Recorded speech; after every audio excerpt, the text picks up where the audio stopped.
I'm going to be talking a little bit about the government spending multiplier. So to begin, I want to discuss what a multiplier even is. So a multiplier is an economic factor that, when applied, amplifies the effect of some other outcome. So we can say that, for example, let's say that the government increases spending by $4. Whenever we multiply it by the government spending multiplier, it should give us an amount larger than that.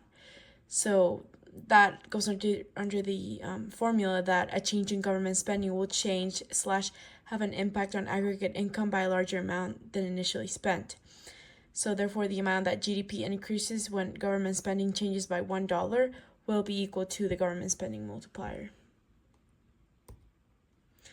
So kind of the pro of government spending is that all things equal, the multiplier effect of government spending will be greater than the tax cut multiplier effect.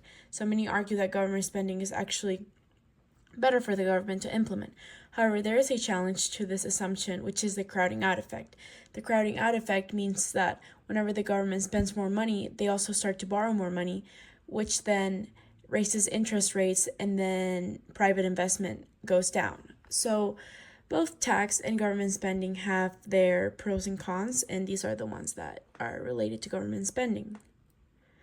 So we can see that the formula for government spending multiplier is 1 over 1 minus marginal propensity to consume. And a little practice that I made up was, assume that the marginal propensity to consume equals 0.9. How much is the government multiplier factor? So that would be 1 over 1 minus 0.9, which is 10. Now, if it asked you, let's say the government spent $5, you would multiply it by 0.9 and it would give you your actual change in GDP with those $5. So even though the government spent $5, it was a greater change in GDP. Thank you guys. Hope you enjoyed this video.